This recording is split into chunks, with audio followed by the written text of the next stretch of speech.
going to talk about the psychological and physiological associations to burnout, what happens in our brain, what is it, and pretty much what are the solutions that we could practice in order to avoid burnout, and also why we want to avoid it. So how about we take it away in terms of the first question is, what does burnout mean to you, Banu?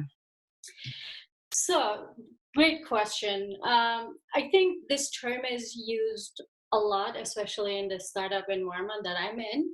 Hmm. It's super common for knowledge workers in tech to get burned out, founders to get burned out. And some of this mean to, that we are in a situation that our resources are depleted in a way that we can feel that we don't have much to give. And I think some people are talking when they say burnout, they are referring to something more serious. It's like the difference between depression as a disorder and the days we feel depressed. Does Mm. that make sense? So because when I say I feel depressed today, it doesn't mean that I have clinical depression. Right. It Yeah. It's refers to my a term mood. thrown around, you mean? I'm sorry? It's a term that's just thrown around, you mean? No, it's okay to use it. I just want to make the differentiation between that, like depression when it refers to our mood for that day for a few hours because something happened. Oh, I It's see. something that's normal, and then it refers to the depressed mood we have in that moment. It's more temporary. Got it. We still should do something about it, if we can. That's okay.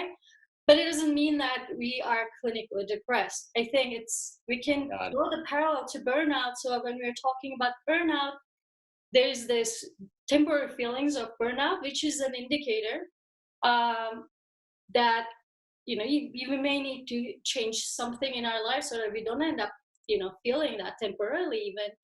But there's also, I think, when we use a term like this person is burned out, it means something serious. And when that happens, usually people like quit their jobs, quit their companies, they have to take a sabbatical, that they cannot go on anymore. It's like the game over place.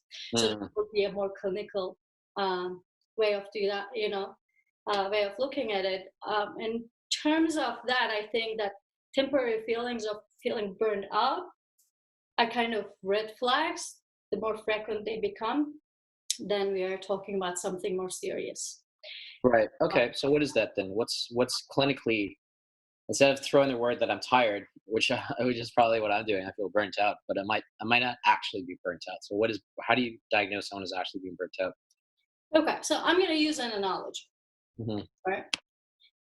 And I use this analogy to monitor my internal resource level and to see, I don't want to, prevent from going towards burnout, which is in a video game, usually there's this life energy bar that you see, like this green bar, and then you're fighting with this monster. And if you get hit, your life energy goes down, right? And then there's the red levels. And then if you keep going on at the red levels and you keep getting hits, what happens? You die. Over, right? Right. I think a similar level of internal resources energy bar is useful to conceptualize, to monitor ourselves where we are, right? There are demands from the environment, there are threats and dangers in the environment that our brain perceives, and it starts fighting with those things and it gets hits, right? Or we overstretch ourselves, we use our bodies beyond what is capable and like beyond what is sustainable. So we start losing our internal resources in that way. So what happens when we do that? So 1 second. Okay, this is a better view. So when we are going down, we may temporarily say, oh, I'm feeling burned out, meaning that really I don't feel like I have internal resources to do things right now, to go back to work and to really pay attention, right? Internal resources are less. What are those internal resources? It can be our physical energy levels. It can be our emotional energy levels. It can be our mental energy levels, right? So there's a combination of all of these and they all influence each other. And our ability to emotionally deal, I think with certain things is even stronger in the burnout cases that I see more than the physical, because physical, you figure out you can recover more because people know their physical limits more than they know their emotional limits. We go on through life thinking that we have no emotional limits, that we should be able to respond all the time to the emotional demands from our environment as well, right? But we understand physically when you didn't sleep enough, you know that I gotta go sleep. Yeah. So are there like cognitive functions in order to determine if there's like burnout? Do they do like a series of tests, or do they? What happens in the brain if someone was burnt out and they did an MRI? Do we know that type of information?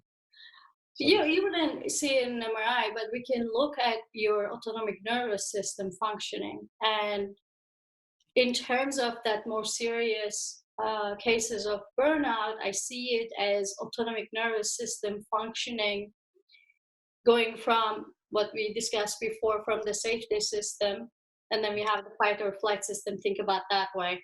And being in the fight or flight system really long time, and it becomes our default.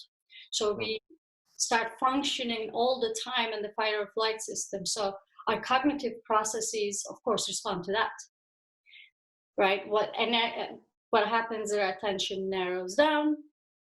We lose all the prefrontal capacities that we have, that long-term vision, planning, inhibiting our behavior, critical thinking, all the sophisticated functions that we need as a knowledge worker are taken to minimum at that level. So it definitely affects our cognitive abilities at that moment.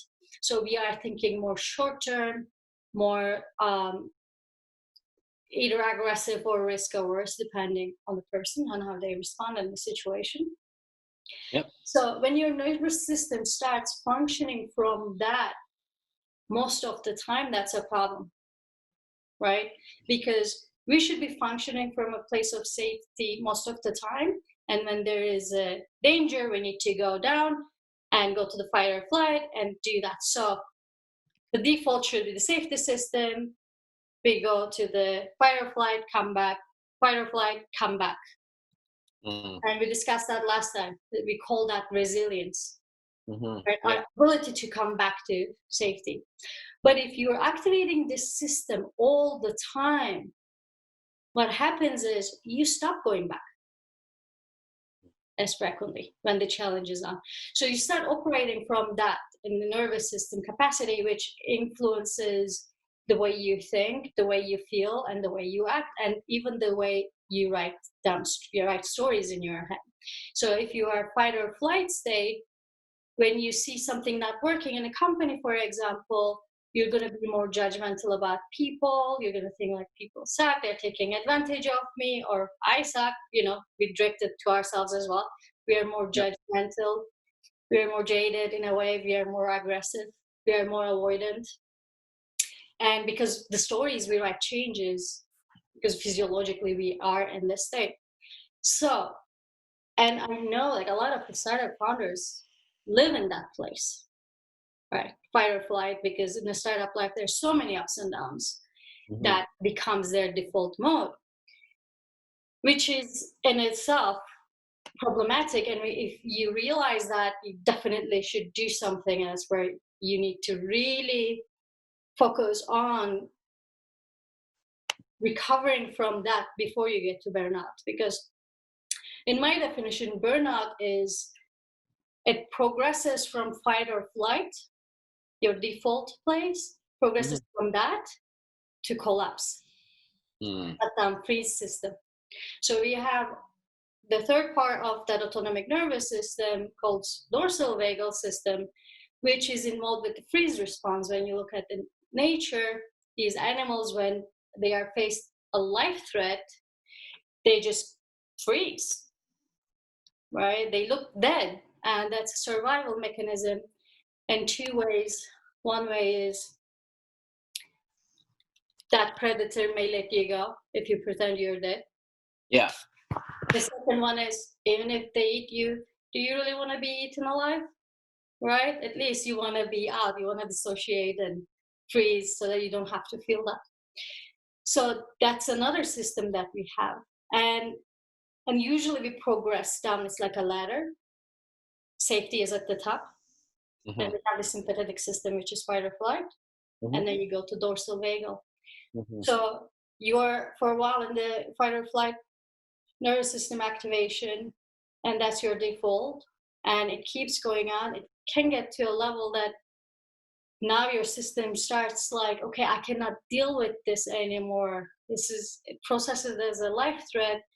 Then you're down to dorsal vagal, which is shut down, collapse, freeze response. And at that point, it's difficult to wake up in the morning and go back to work and be productive. That's the part where it becomes default. It becomes frequent. You don't really have much choice but quit or take time off and do something drastic, because even, like even pushing yourself, it's not going to go there because your nervous system is in shutdown. Go ahead. How long does burnout go? Like, how long does it take in order to reach burnout? And then I know in tech, but like, what are other situations with regards to burnout that it happens outside of a job? Or is it mostly a job thing? It can be in different areas of life as well. In terms of other sectors, physician, health workers are biggest category of that, of course, especially in COVID times. The health workers dealing with this, that definitely there's a risk involved, because what it takes to deal with that situation probably surpasses our capacity to respond to that situation. Unless they get desensitized and they have like really good mindsets and self-regulation skills. Some people do, but I expect a lot of physician, healthcare workers may get affected by this. But again, any situation that you have to deal with that requires you to be constantly, putting you in a mode of fighting or running away, right? That your brain sees as a threat, can push you down the ladder of burnout. But there are individual differences to that, right? People are different. Some people take something as a challenge. Some people take the same thing as a threat. So this only really brings us down in the ladder if you're perceiving something as a threat. But if you're perceiving it as a challenge, it can actually help us grow. Interesting. Okay, and then, but how long does it take to get there? Like, how long does that sustain for? So, say for example, you're in this default fight or flight for a while, say like a month or two, and then you take a rest. Like, how long does it have to sustain on average in order to be burnt, for someone to be burnt out? And does that usually include lack of sleep? Because I associate lack of sleep with burnout. So lack of sleep definitely is gonna create an environment for when you cannot really deal with much. So unless you get enough sleep, your nervous system is going to be more reactive. So yes, temporarily, not getting enough sleep is going to be problematic, because beyond the rest, sleep is important, because during REM sleep, we are processing a lot of the emotional and mental challenges that we have throughout the day during REM sleep. And REM sleep is longer during the later cycles of the sleep. So if you're cutting it short, you're losing disproportionately bigger chunks of REM sleep. So your brain does not have the ability to build coping mechanisms, processing the information that happened the day before. So REM sleep is very important in dealing with emotional and mental challenges. So yeah, lack of sleep, you may be tired, but on top of it, you may not have enough time to work on these problems that your brain perceives. I see. Yeah. Okay, that does help with it. So it's closely tied then, you'd say.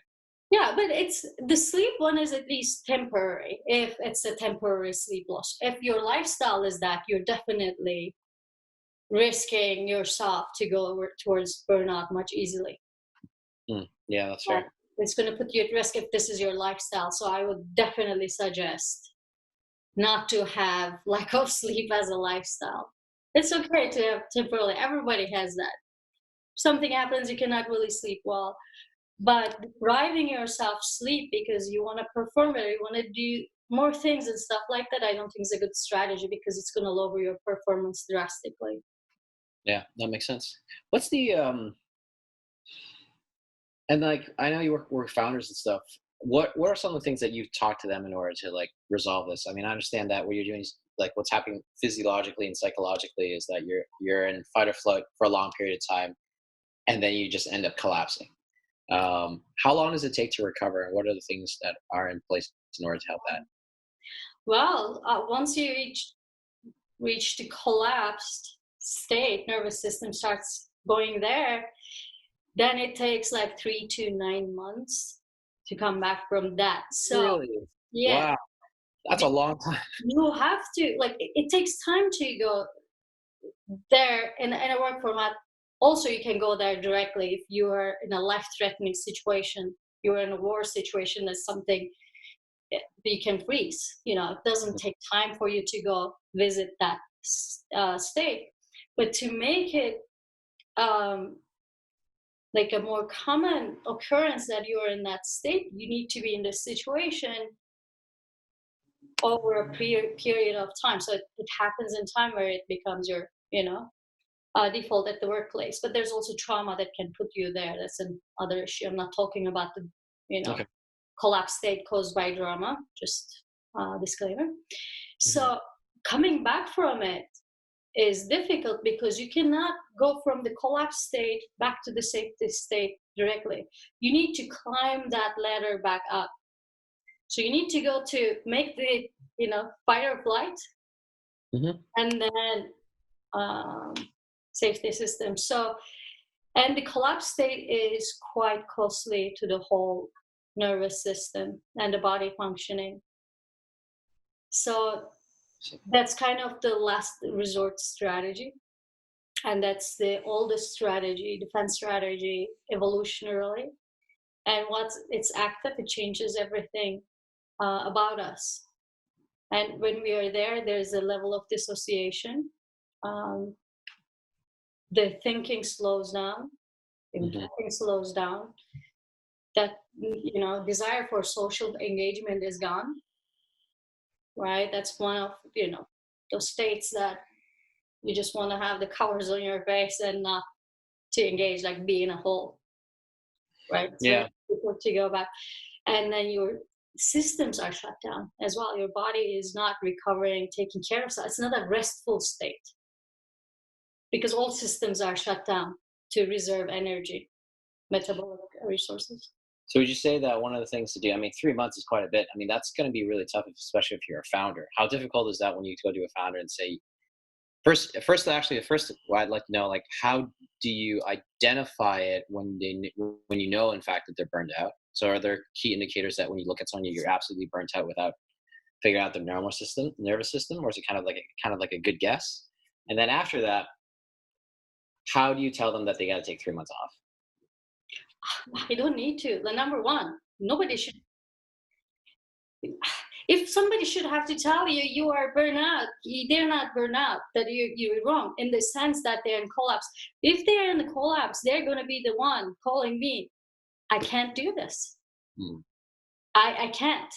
mm, I can't go to work. I cannot deal with this. I need to take time off. I need to go away. So mm, I don't need to say anything to them because they are in a nervous system state. It's impossible for them to perform, mm. right? Sure. It's usually before that. Like if we got there, it's already too late. Right. The work is, to catch it before when they are spending most of their time in this fight and flight state, right? Where they have racing minds, a lot of, thoughts are constantly going and they are seeing risks and dangers everywhere and they are feeling responding. They are overstretched with their energy, time, and focus, right? There's no time for recovery for them. I look at it and I'm like, okay, like this is not good. Right, we need to change this work style so that you don't uh, get there. So it's difficult. I had clients that, okay, we can foresee, but it's in the practice. It's not about knowing it. And it's difficult for them to remove themselves from the situation at that time and change their mindset because they're too busy to, Mm. make the changes in their life. And unfortunately, sometimes, we can see that direction, but not prevent it because I think people do not realize that it can get worse because they've been there for such a long time. That's their lifestyle. They assume that I can just go on like this, Mm. but this progresses and it can hit that unless they recover from that place. Unless it gets better, it's getting worse. And one day you're going to hit the collapse and they're like, whoa, what just happened? Because Right. they assume they can be in the sympathetic activation all the time. And that's just the nature of things. No. Okay. So, yeah. But even, of course, you're in hitting that place where your default place is collapse. There's still a way to come back, but it's going to take a lot of time and really work on that to retrain your nervous system, recover your nervous system, and get it to a place of safety, which I recently actually started working with a protocol. Dr. Stephen Porges came up with, who is the scientist who came up with the polyvagal theory that we are always talking about, that these three systems of the autonomic nervous system I always refer to. He is the scientist that came up with that model, and he designed this intervention through an auditory intervention. That's like a 5-day protocol to kind of physiologically change the nervous system state, training the nervous system to go back up to safety in a safe manner and intervention. So there are things that you can do physiologically like that to climb the ladder back up to the safety system to make it to our default. And physiological practices we can do to help our nervous system regulate. But there's also psychological things like mental patterns and the mindsets we can employ to prevent our body to go to threat system. It's about the mindset, right? How we see certain things is going to determine if we take it as a threat versus a challenge. Do founders often go for extended vacations as a result? Yeah, they change sometimes their positions. I see. Maybe they get a less involved role in a way that they can employ, and like a much easier, less demanding role. Yeah. Point in time, or they take a sabbatical. Sabbatical. I actually forgot what that word means. What's that mean? They just leave? Sabbatical is like when you take time off, basically, to go and think about other stuff, like with the intention of coming back, not. Got it. Oh, right. And so that'll be for 3 months. They'll be gone for about 6 months, whatever. But the intention is I'm going to go take the IIS and I'm going to come back. And some people just quit, right? Their job, whatever that thing is, because, like sometimes it's true that it's that situation that they are in maybe creating that burnout. Or sometimes it's more how they relate to world and into that kind of challenging structure like a startup, because there's so many rewards and challenges in that space that their relationship to that up and down kind of lifestyle is not the best to fit to that. So there may be some internal changes needed, and in some cases you just take yourself out of that situation and the situation goes away. There's no resistance to that. Most people are okay with that. What do you mean? Like investors and stuff like that, because I assume that it's pretty complicated, especially when you feel like you're the only person who could run the company. People who are burnt out, I guess in their situation where they're so desperate that they have to do it, but the idea of saying that you have to be out for about at least 3 months, it's a tough pill to swallow, I think. But the thing is, once you reach that point, like you don't have what it takes to go and do it. It's not even if it's terrible, even if the companies go bust, like if you cannot get yourself do it, it's not like intentional. It's not like, okay, let me motivate myself. They've been doing it for years. That's right. Yeah. That's the time the game is over. So if we think about this as that life energy bar in a video game, and imagine this person had a life energy bar, what they could, you know, handle, and they are losing some, then regaining some, losing Yeah. some, regaining some, Yeah. losing, Exactly. and then it goes down, down, down, and when it's finished, it's game over at that point. Hmm. It's hard to get it up from there. So I think it's important because of that to monitor where we are at any given time, so that we always replenish. Prevention's key. Then don't get to that point.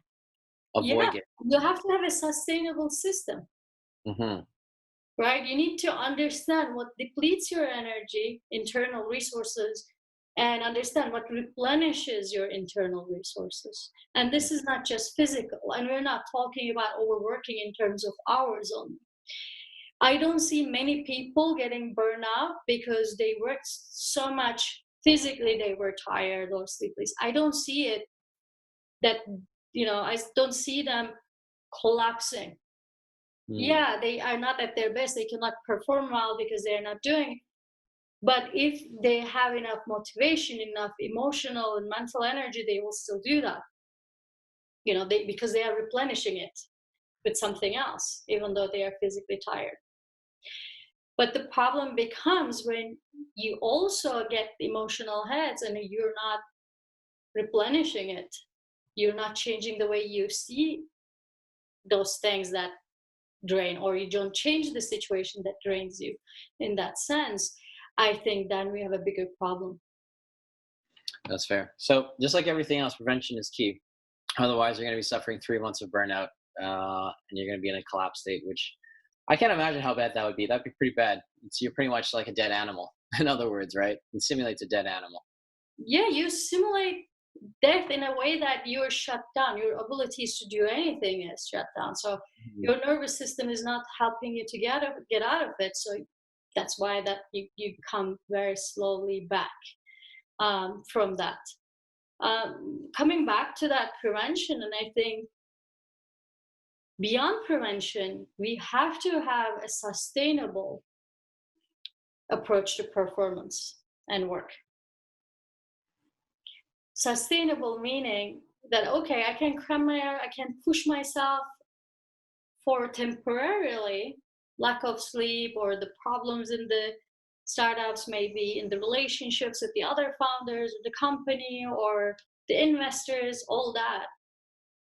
I can deal with this temporarily and I need to replenish. But if this becomes like constant and there's no replenishment, that's not a sustainable high performance. You're gonna tank. Your Mhm. performance is gonna go down, even when you are working as hard as before. Working hard and performance is not the same thing. You can work a lot, but your performance can be low, That's right. Yeah. right? You need something a lot more sustainable for that. But then there's competition, which is usually the thing that gets people to keep working. You know what I mean? Yeah, that's very unfortunate because um, for competition, to be ahead of the competition, your strategy should be airtight.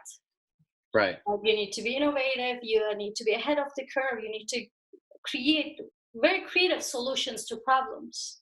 Right. You can only do that when you're in mental vigor, which is in the safety mode needs to be active for you to be able to use those faculties. Those faculties require That's right. functioning of the part of your nervous system. So when you're stressing about that competition and you think you're going to only solve that through hard work and this and that, you are not actually doing yourself a favor. That's fair. But Yeah. that's the reason that we naturally respond with that is not our fault. It's just how our nervous system functions, because for our nervous system, every single threat is considered a physical threat. We don't have a system for psychological threats. So all the psychological threats we see, we respond as if we need to fight and animal or run away from it. Yeah, So that doesn't that's help the at all. problem. That doesn't help at all. Yeah, no, we have to think about those like those things long term. Even though there's like competition out there, there's only certain. We're not robots. I mean, we're never meant to be. I mean, unless you're like Elon Musk, but even then, he's not a robot. He's definitely separate Definitely from not. Yeah. but that definitely makes sense. All right, Banu, I think we covered pretty much the most important things. Just to summarize everything out, burnout is pretty well. You're moving from, I guess, a place of safety to collapse, and to get to collapse, you're pretty much in fight or flight for a very long period of time. And once you become collapsed, you can't think, you can't function, you can't even do anything. You're pretty much simulating a dead person. So one of the things that's done is actually prevention, or 3 months off. 3 months off is a long period of time, but it's important to actually have it 3 months is minimum, by the way. It can last up minimum to 2 years. 3 years or a year. 2 years. No, it can last up to 2 years to, for your nervous system to come back completely from that. Wow. I'm not saying minimum is, I always giving, these are not exact times. I'm just giving rough ideas. Hmm. Yeah, it's a long period of time. So for things to be sustainable, we need to work in an environment that will keep us from being that stressed, and that's being in an environment That's like. not a, that's not realistic. Even Mhm. if you don't work and startup, I think in the way we live right now and the complex problems we're facing as a society, we cannot run away from stressors. So our job is to build a different reaction to deal with these stressors. How are we going to regulate ourselves? How are we going to control our environment as much as possible? Mm. Make sure that we are still functioning in a way that is good for our well-being and performance. So it is our job. We can change one situation, but we may not be able to change all the situations, right? There so many cases, the inspiring cases where a person in an unbelievably stressful, traumatic situations, but they still had great internal coping mechanisms to make Mhm. something out of that, and their well-being, psychological well-being, was not damaged. They actually grew over that, like that, what we call post-traumatic growth, like Viktor Frankl. Yeah, You ever heard Viktor Frankl? that he's the person who speaks, the Holocaust survivor. Yes, and he has this book called A Man's Search for Meaning. I would recommend everyone to read it.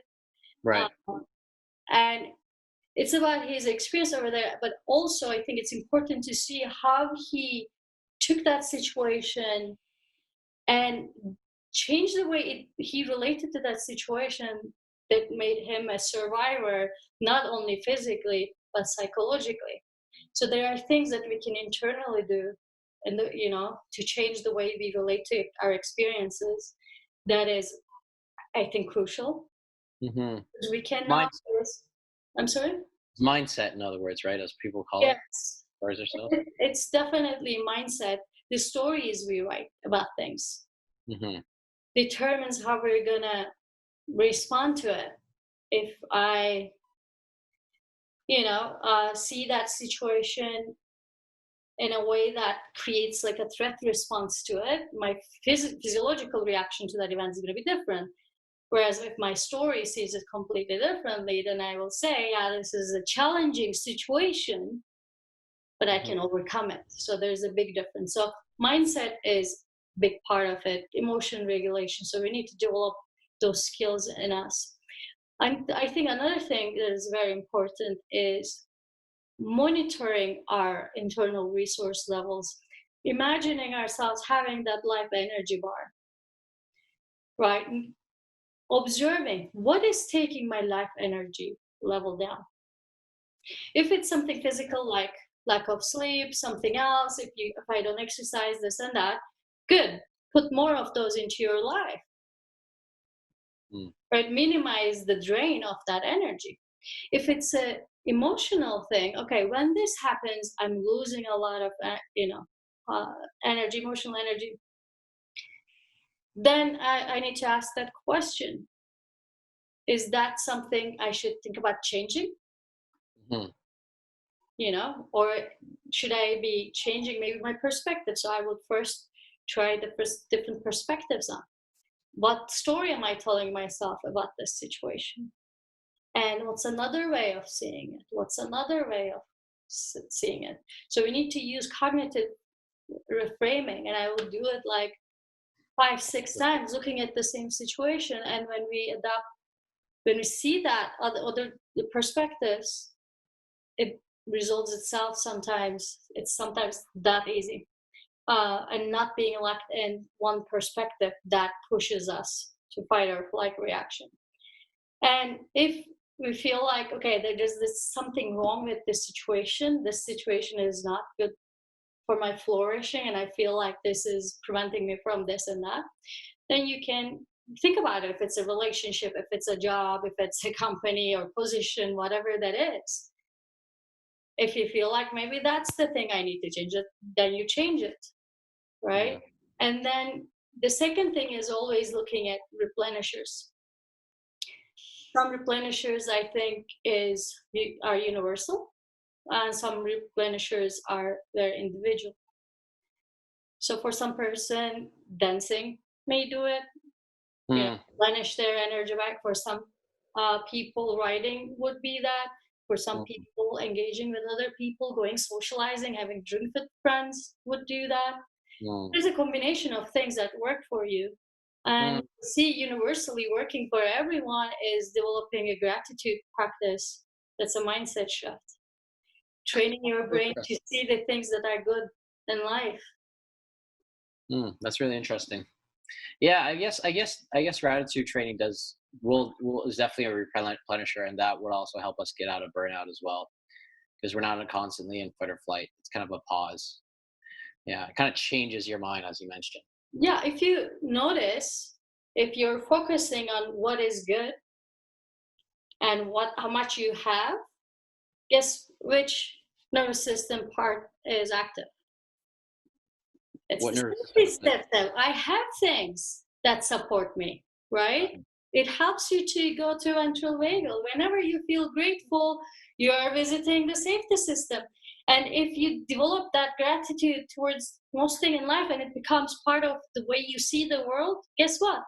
No matter what happens around you, you're going to be visiting your safety system more, right? Makes sense. It definitely makes sense.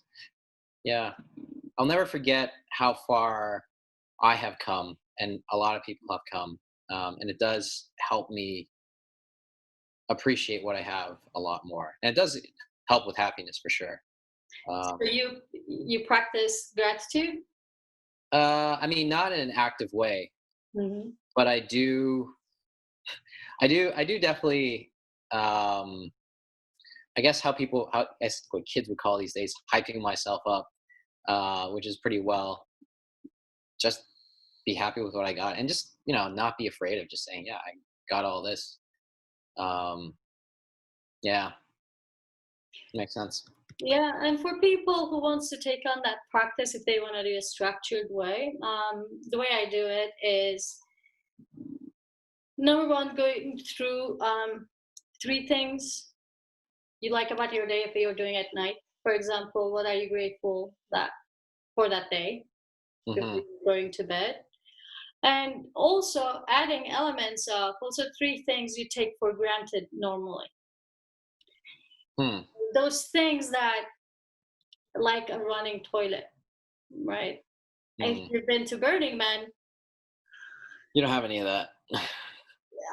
you learn quickly what an amazing thing is to have a running toilet, right? And how difficult it can be if you don't have like this clean, sanitary place to go do your business. So, but we take it for granted because we have it every day. So we feel Yep. like I don't need to feel grateful for that. But if we can develop that relationship for those things we take for granted, that we have it every day, we have a more actually realistic approach to it. You're not taking things for granted. Or like you have your artisan coffee and like some people made it and then it smells amazing when you pour in the morning and you have it every morning. Maybe you don't think about that, but that's unfortunate to say. wow, like I'm grateful for this. You know, people collect these coffee beans and these artisan coffee makers individually selected and like put their heart into this. So there's stuff that are more subtle that goes beyond the good things that happen to our lives. And going to that basic level makes it easier to be grateful for what we have, because then the life looks so abundant and we feel so lucky to be alive. Then of course our safety system gets activated. So it's a great shortcut. Gratitude, I recommend to everyone, if they you want to, one thing you can do to make it less likely for burnout, for also other purposes. Gratitude is a great practice for that. There are many other things uh, that you can do, which I'm going to be posting soon. Um, the techniques and tools that they can use to recover from burnout or prevent burnout. Great. Really looking forward to that. I mean, I've been watching a lot of documentaries lately about um, like human evolution and where we came from. I mean, we used to be hunted by like gigantic eagles back in the day. We don't have to worry about those predators anymore. I mean, it was really rough those times. So I'm not sure if it was more rough than today, honestly. Because yes, we had the predators and we had bigger life risks, but mhm. at least they lived higher quality lives than we do. You think so? So we live in the golden age of humanity. Human beings never had it this good. Never. And Hmm. in history, this is the best time to be human. If we look at everything that we have and Right. the environment we live in and the abundance that we have, the lack of predators and all that. However, Right. everybody's miserable, right? There is a problem here. And it's because I believe is the mismatch of that nervous system that evolved for that hunter-gatherer lifestyle where it worked perfectly and was designed for it. Now we created this artificial world and our nervous system doesn't respond well in this environment because we are not evolved to deal with this complex environment. So that creates a lot of anxiety, depression, all kinds of problems, health problems. We are struggling. So we need to find out ways to kind of overcome the cost of the mismatch, minimize the cost of the mismatch, and design ways to kind of be able to cope and flourish in this environment where we are not, nobody is talking about this right now. We're assuming that we were made for this life. No, maybe we created this world, that's true. It doesn't mean that we are functioning in the best way in this world. Our nervous system and brain is not designed for this world.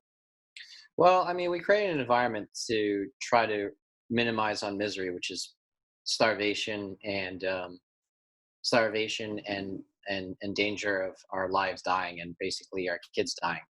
And even though we've solved for starvation primarily, we've pretty much created an environment that we're not adapted for.